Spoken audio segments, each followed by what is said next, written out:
하나님 말씀 봅니다. 하나님 말씀은 마태복음 2장 1절에서 12절 말씀입니다. 주보가 바뀌지 않았습니다. 마태복음 2장 1절에서 12절. 우리 한 절씩 교독에서 보고 읽고 듣도록 합니다. 헤롯 왕 때에 예수께서 유대 베들레헴에서 나시매 동방으로부터 박사들이 예루살렘에 이르러 말하되 유대인의 왕으로 나시니가 어디 계시냐? 우리가 동방에서 그의 별을 보고 그에게 경배하러 왔노라 하니. 헤롯 왕과 온 예루살렘이 듣고 소동한지라. 왕이 모든 대제사장과 백성의 서기관들을 모아 그리스도가 어디서 나겠느냐 물으니 이르되 유대 베들레헴이오니 이는 선지자로 이렇게 기록된 바. 또 유대 땅 베들레헴아 너는 유대 고을 중에서 가장 작지 아니하도다. 네게서 한 다스리는 자가 나와서 내 백성 이스라엘의 목자가 되리라 하였음이니라.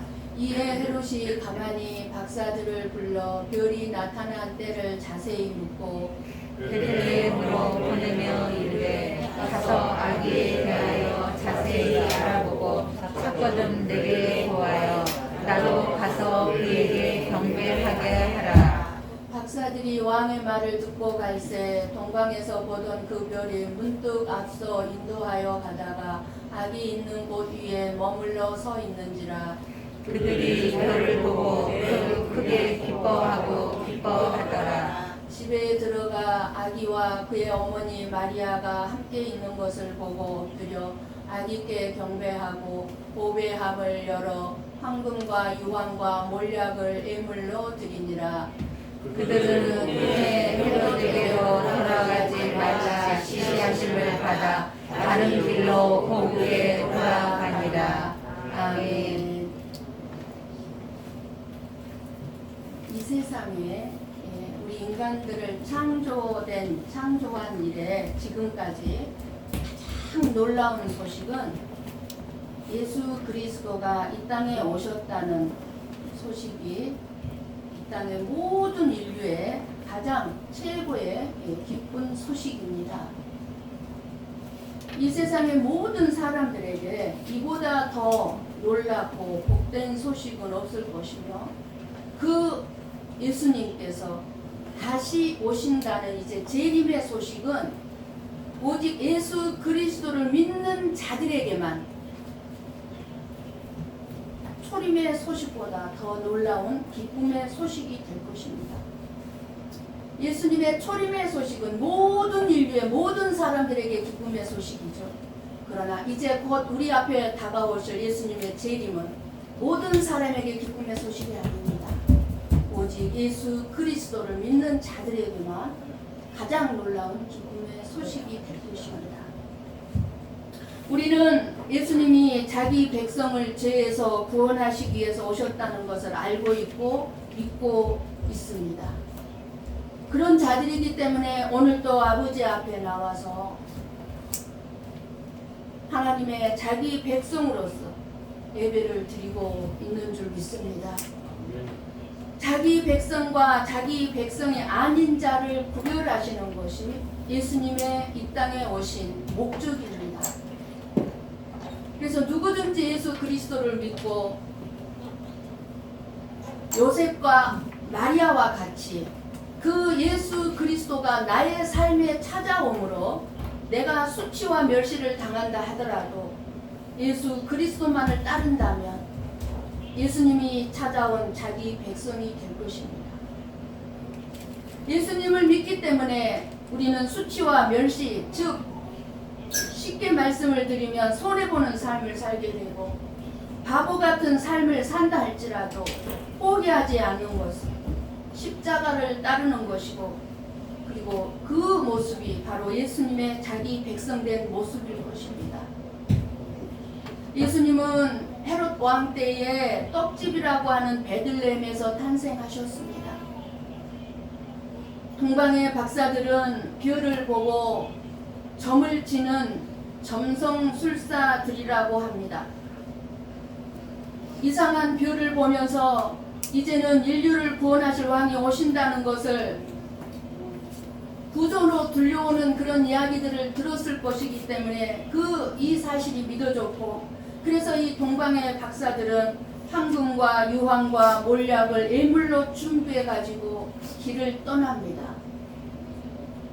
동방의 박사들은 초자연적인 특별한 별을 발견하고는 그 별의 인도하심을 따라 움직였지만 2000년 전의 길은 참으로 험난한 길이었고 생명의 위험을 느끼는 위험한 길이었습니다. 하루 이틀 가는 길도 아니었습니다.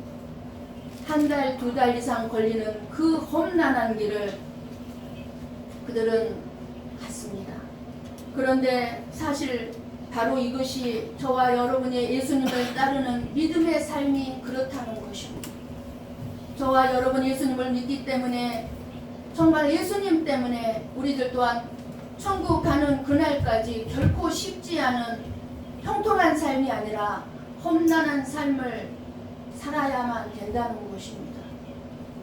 영광의 길이 아닌 십자가의 길이, 평안의 길이 아닌 고난의 길이 우리 앞에 놓여 있다는 사실입니다.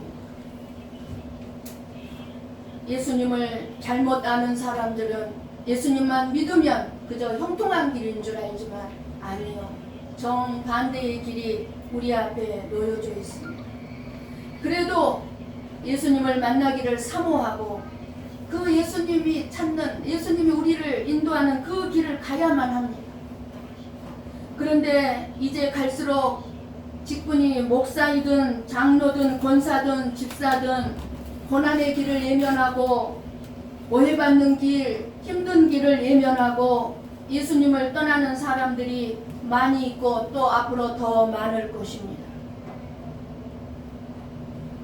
모든 사람들이 자기는 자기 중심적이 아니라고 생각하지만 그렇게 생각하면서 이해하거나 희생이나 십자가를 지기를 싫어하는 교인들은 결국 다 떠나게 되어 있습니다.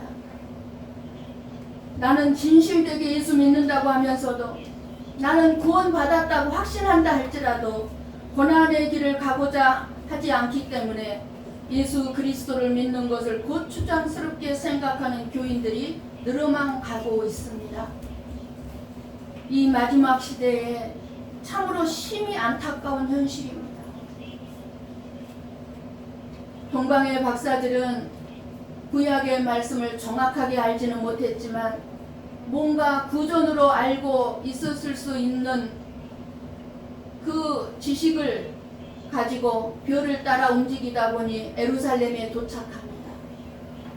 이 동방의 박사들을 보면 예수님을 간절히 만나려고 사모하는 자들에게는 다른 어떤 사람들이 알지 못하는 신비스러운 은혜를 경험할 수 있음을 우리에게 깨닫게 해주고 있습니다. 우리에게도 마찬가지입니다. 우리가 정말 예수님을 뜨겁게 간절히 만나기를 사모하면 다른 사람들이 모르는 나만 아는 신비스러운 은혜들을 체험하게 해준다는 사실입니다. 2절에 유대인의 왕으로 나신 이가 어디 있느냐. 우리가 동방에서 그의 별을 보고 그에게 경배하러 왔노라 라고 말합니다. 누가 말합니까? 동방의 박사들. 이 동방의 박사들이 이 예루살렘을 방문한 목적, 그 방문한 목적은 왕으로 오신 예수님께 경배하는 것에 있음을 알 수 있습니다. 뭐라고 얘기합니까? 유대인의 왕으로 나신 이가 어디 있느냐? 어디 계시냐? 이 질문을 보면은 동방의 박사들이 방문 목적은 왕으로 오신 예수님께 경배하는 것에 있음을 알 수 있습니다. 왕으로 오신 예수님께 예배 드리는 것, 이것이 저와 여러분의 삶의 본질이요 우리의 삶의 목적이어야 한다는 것입니다. 그러니 이 예배가 얼마나 중요합니까? 우리가 이 땅을 살아가는 삶의 목적이 어디에 있습니까? 무엇 때문에 삽니까? 우리가 이 본질을 잊어버리면 안 돼요. 동방의 박사들이 자기들의 생명의 위험을 감수하고 자기들의 삶을 포기하고 베들레헴까지 찾아온 것은 요셉을 만나기 위함도 아니고 마리아에게 아기의 탄생을 축하해 주기 위해서 온 것이 아니라 바로 왕으로 구원자로 오신 아기 예수께 경배하기 위함이었습니다. 우리가 이 자리에 온 것은 왜 왔습니까? 예수님께 경배하기 위해서입니다. 누군가를 만나기 위해서도 아니고. 사랑하는 성도 여러분, 오늘 여러분은 교회에 왜 일물을 가지고 나오셨습니까? 아마 일물을 가지고 안 나오신 분이 없을 거예요. 나를 구원하시고 이제 곧 나를 데리러 오실 나의 왕, 나의 구세주께 예배를 드리기 위하여 나오신 줄 믿습니다. 동방의 박사들의 질문, 유대인의 왕으로 나신 이가 어디 계시뇨? 라는 이 질문에 헤롯 왕의 반응이 3절에 나옵니다. 헤롯 왕과 온 예루살렘이 듣고 소동한지라. 헤롯 왕은 로마에 의해서 이스라엘의 분봉왕으로 세워진 에서의 후손으로 예수님께서 탄생할 무렵 약 70살의 나이였음에도 불구하고 권력을 지키기 위해서 수단과 방법을 가리지 않았고 의심도 많고 잔인한 왕으로서 누군가가 자기를 반역할 음모를 꾸미고 있다는 망상 때문에, 피해 망상 때문에 그래서 이 왕은 자기 자신의 아들 3명과 자기의 아내와 장모까지도 살해한 폭군으로 유명합니다. 이렇게 어두운 시기에 생명의 주님이 이 세상에 탄생하신 것입니다. 이렇게 권력의 눈이 어두워 불안 속에서 사는 헤롯 왕에게 유대인의 왕으로 나신 이가 어디 계시뇨? 이 질문, 이 말이 얼마나 헤롯 왕에게 어떤 충격을 주었을지 우리는 감히 상상해 볼 수가 있습니다. 이 말을 안 들었어도 자기 아들들까지, 아내, 장모까지 가차없이 살인한 사람이었는데 어떻게 했습니까? 소동한지라 그냥 가볍게 그냥 여기서 시끌 저기서 시끌, 아 유대인 왕이 온대, 유대인 왕이 오셨, 이게 아니에요. 여기서 소동한지라 이 표현은 극심한 불안과 공포에 예루살렘의 상황을 예수님의 탄생 소식에 안간 힘을 쓰며 피해 굶주린 폭군답게 자기 왕권을 지키기 위해 미친 행동을 하고 있다는 것을 보여주는 말씀입니다. 헤롯 왕은 4절에 그 말을 듣고 어떻게 합니까? 대제사장과 백성의 서기관들을 모아서 그리스도가 어디서 나겠느냐 하고 묻습니다. 헤롯 왕이 묻습니다. 대제사장과 서기관들의 반응입니다. 그리스도가 어디서 나겠느냐는 헤롯 왕의 질문에 대제사장과 서기관들은 본문 6절에 말씀합니다. 우리 한번 같이 볼까요? 또 유대 땅 베들레헴아 너는 유대 고을 중에서 가장 작지 아니하도다. 내게서 한 다스리는 자가 나와서 내 백성 이스라엘의 목자가 되리라 하였으니이다. 이 말씀을 합니다. 헤롯 왕에게 해줍니다. 무슨 말씀입니까? 이 말씀은 구약 미가서 5장 2절에 나오는 말씀의 애언입니다. 지금 대제사장과 서기관들, 즉 유대인들은 구약의 말씀은 정확하게 알고 있었지만 예수 그리스도의 탄생 지역을 정확하게 꼬집어서 지금 말씀을 해주고 있지만 그리스도가 태어나신 사실을 지금 동방의 박사들이 와서 알려주고 있는데도 저 말씀은 알고 있으면서도 지금 어떻게 하고 있습니까? 깨닫고 잊지 못할 뿐만 아니라 대제사장과 서기관들은 예수 그리스도에 대해서 지금 무관심을 나타내고 있습니다. 저와 여러분이 오늘 말씀을 통해 반드시 알고 깨달아야 할 것은 우리도 성경 말씀을 알고 있다는 것이 다 된 것이 아니라는 것입니다. 우리 우리 가운데 성경 말씀 모르는 사람 있습니까? 예수님에 대해서 모르는 사람 있습니까? 예수님의 재림에 대해서 모르는 사람 있습니까? 다 알고 있습니다. 내가 알고 있는 이 말씀을 내 삶에 적용하지 않으면 어리석은 사람의 삶이 되고 말 것입니다. 대제사장과 서기관들이 구세주 대신 주님의 오심에 대해서 너무나 무지합니다. 관심이 없습니다. 그런데 구약 성경의 말씀을 너무나 잘 알고 있는 사람들입니다. 그들은 예수 그리스도가 탄생하셨다고도 했는데도 불구하고 깨닫지를 못하고 무관심합니다.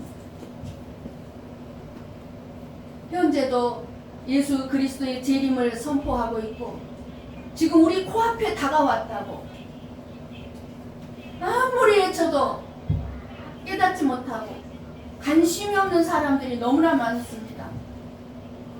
그저 이 세상의 것만 바라보니 재림은 먼 훗날의 이야기로 생각하고 준비할 생각도 하지 않습니다. 동방의 박사들의 유대인의 왕으로 나신 이가 어디 계시냐라고 묻는 이 말을 헛된 것으로 자기들과 관계없는, 지금으로서는 관계없는 말로 무시하고 있음을 알 수 있습니다. 우리는 하나님의 그 어떠한 말씀도 내 생각과 맞지 않는다 할지라도 말씀이면 우리는 절대로 무시하면 안 됩니다. 하나님을 가장 잘 믿고 있고 믿는다고 자부하는 대제사장과 서기관들도 모르는 일을 어떻게 이방인인 동방의 박사들이 알 수 있었을까요? 유대인도 아니고 이방인입니다. 그리스도가 태어나셨다면 유대인들에게 먼저 알려야 하는 거 아닙니까? 그런데 왜 유대인들에게 알려주지 아니하고 이방인에게 초자연적인 표를 보여주시고 인도하셨을까요? 그것은 왜 그랬을까요? 하나님을 잘 믿는다고 자처하는 대제사장과 서기관들에게는 알려줘봐야, 보여줘봐야 믿지 않을 걸 알았기 때문에 저와 여러분 이래서는 안 됩니다. 유대인들은 그리스도가 오신다면 큰 영광 가운데 왕답게 오시지 갓난아이로 오실 것이라고는 자기들 임의대로 생각한 것이 있었기 때문에 예수 그리스도가 탄생하셨다는 동방의 박사들의 말이 그들의 귀에 들어오지도 않았고 무시했을 것입니다. 그래서 대제사장과 서기관들은 예수 그리스도를 찾아 경배하러 베들레헴으로 가지 않았습니다. 누구만 갔습니까? 동방의 박사들만 예루살렘으로 별을 따라 찾아갑니다. 그 별이 나타나니까 얼마나 기뻐한지. 왜 기뻐했을까요? 예수님을 만난다는 줄. 그리스도가 탄생하셨다는 이 소식만큼 기쁘고 복된 소식이 어디 있겠습니까? 여러분에게 가장 기쁜 소식이 무엇입니까? 내 자식이 잘 됐다는 소식? 하버드대에 합격했다는 소식?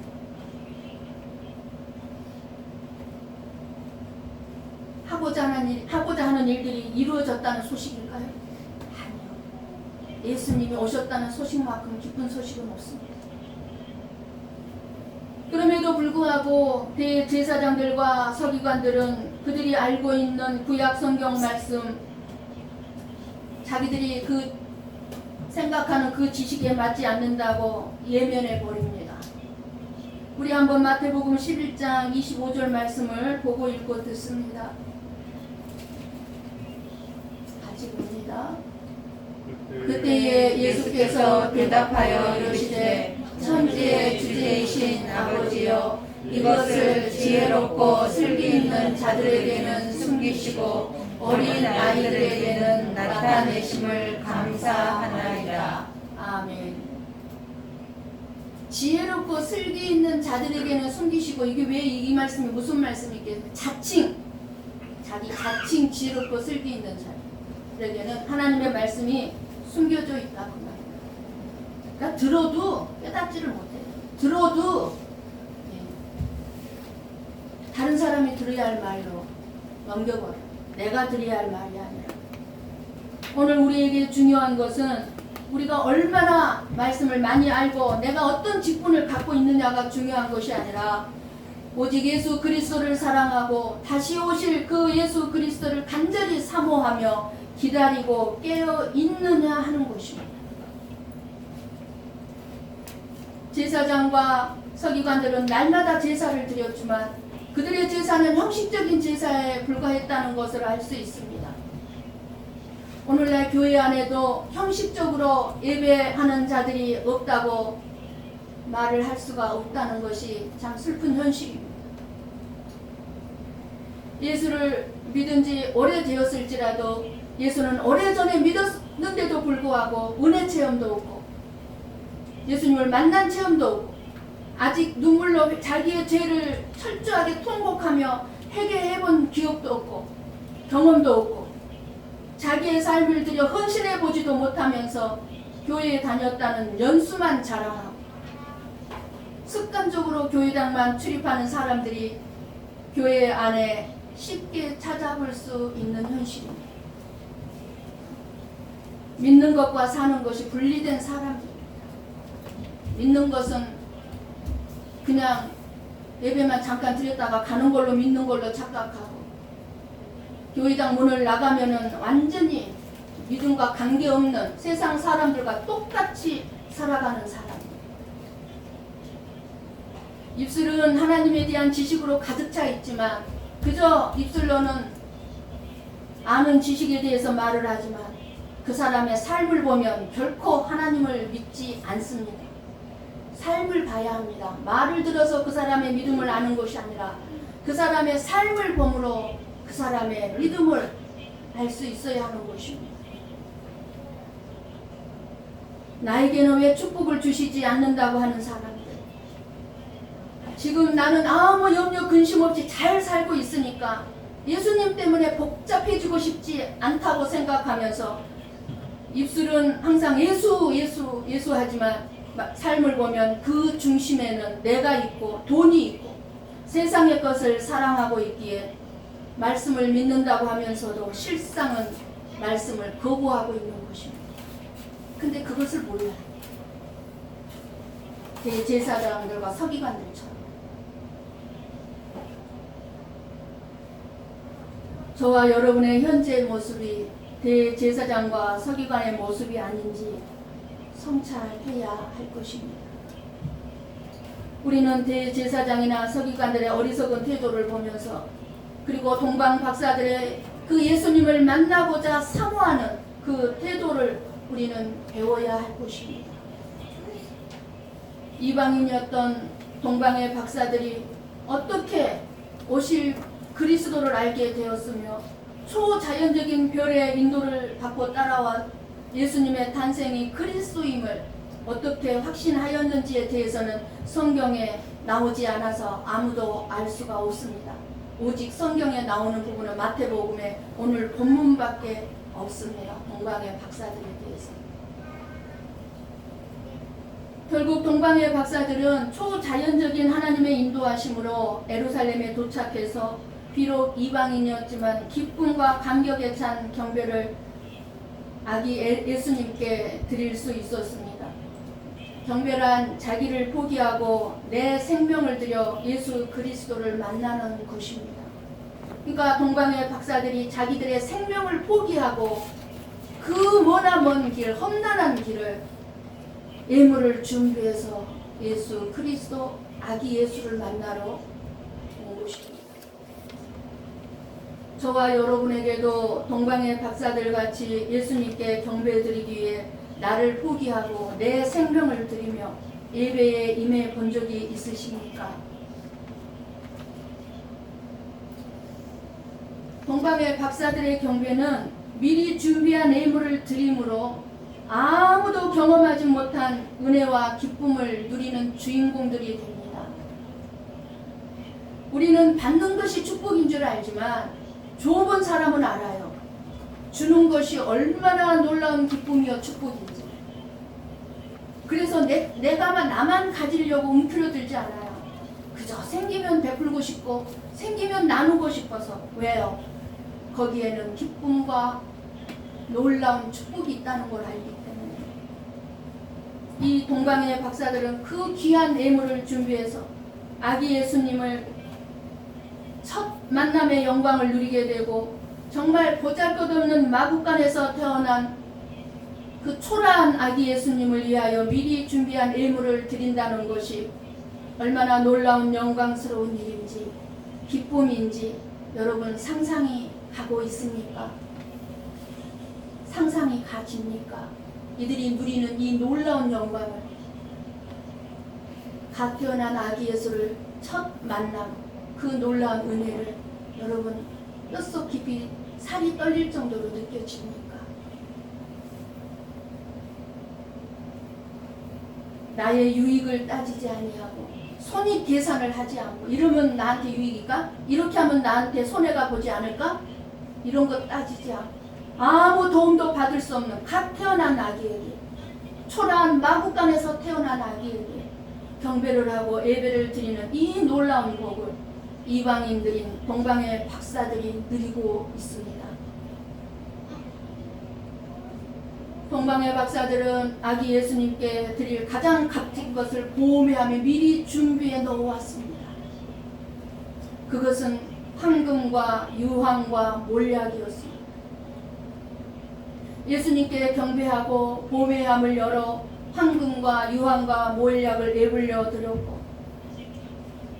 인류를 구원하기 위해 이 땅에 오신 아기 예수님은 바로 왕이요 제사장이요 선지자라는 의미로 이 예물을 드린 것입니다. 고백하는 의미. 황금은 예수님의 만왕의 왕 되심을 나타내고, 유대인의 왕이 아니라 만왕의 왕이십니다. 황금은 그것을 나타내고, 유황은 대제사장이 성전에서 향기를 피기 위해 향기를 내기에 피는 향으로 예수님의 대제사장직을 보여주고 있습니다. 그게 유황입니다. 예수님은 대제사장입니다. 우리의 대제사장이잖아요. 대제사장으로서 피를 흘려 십자가에 죽으셨다고 말입니다. 몰약은 무엇을 상징합니까? 몰약은 죽은 사람에게 바르는 향료. 이것은 무엇을 의미합니까? 예수님의 십자가의 죽음을 나타내주고 있는 것입니다. 동방의 박사들은 이방인이면서도 성경 말씀에 대한 지식이 아무것도 없었어도 별을 보고 왕의 나심을 믿었고, 너무나도 값지고 귀한 황금과 유황과 몰약으로 예물을 준비하였고, 여러분 이 황금과 유황과 몰약은 이 당시에 아무나 쉽게 싸게 구입할 수 있는 게 아니에요. 그런 값싼 예물들을 인간적인 기대에 미치지 못하는 초라한 아기 예수를 위해 그 예수가 구세의 줌을 믿고 예물을 드렸던 것입니다. 인간적으로 생각하면 드릴 수가 없어요. 그 돈이면 평생을 편하게 먹고 살 수 있는데 그 돈을 예수님께 드릴 수 있었겠습니까? 아니요. 예수님은 만왕의 왕으로 우리를 다스리시고 대제사장으로서 우리의 죄를 담당하시고 십자가에 못 박혀 죽으심으로 우리와 하나님과 화목해 하셨고, 또 선지자로서 우리를 깨우쳐 주시고 십자가의 길로 인도해 주시고 계십니다. 동방의 박사들은 꿈에 이제 헤롯에게로 돌아가지 말라는 지시하심을 받고 다른 길로 고국에 돌아가니라 라고 말씀합니다.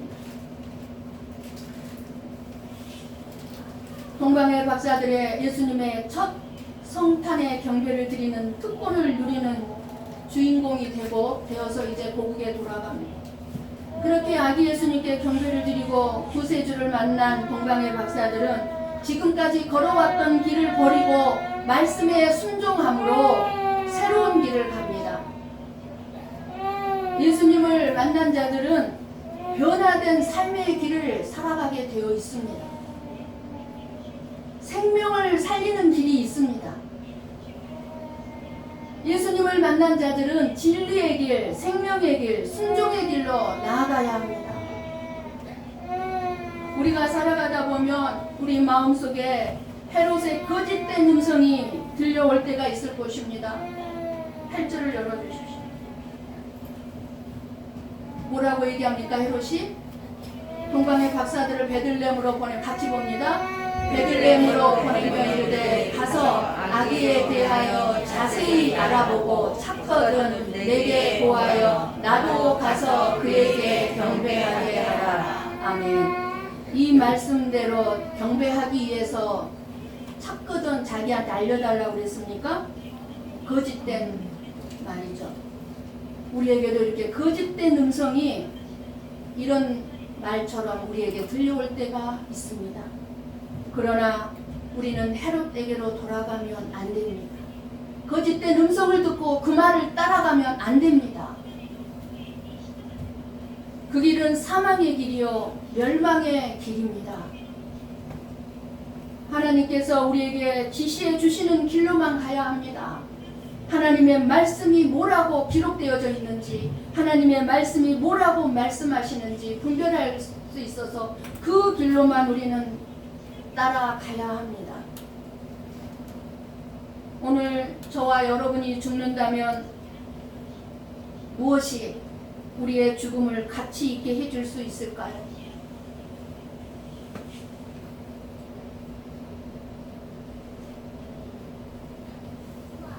우리 주위에는 죽음을 목전에 둔 가까운 사람들도 있습니다. 아기 예수가 오시고 우리의 죄를 용서하고 하나님의 영원한 구원을 입었다고 하더라도 오늘 내가 살아가는 내 삶, 하나밖에 없는 내 생명, 내 삶, 한 번밖에 못 사는 내 인생이 진정한 바른 목적을 위해 살지 못한다면 짐승의 삶과 무엇이 다르겠습니까? 짐승과 사람이 다른 게 무엇입니까? 영적인 존재라는 것입니다. 사람. 그 영적인 존재로서 하나님을 알고 그 하나님을 위해 살아야만 되는 것이 모든 인생의 삶의 목적임에도 불구하고 이것을 모르고 살아간다면 짐승과 다를 바가 없다 그 말입니다. 지금 이 세상은 마지막을 향해 쏜살같이 날아가고 있습니다. 달려가고 뛰어가고 있는 게 아니에요. 날아가고 있어요. 따라갈 수가 없습니다. 우리가 따라갈 수가 없어요. 좀 연세 드신 분들 요즘 기술 따라갈 수 있습니까? 핸드폰 하나 만지기 힘들어요. 이건 쉬운 거예요. 쉬운 거.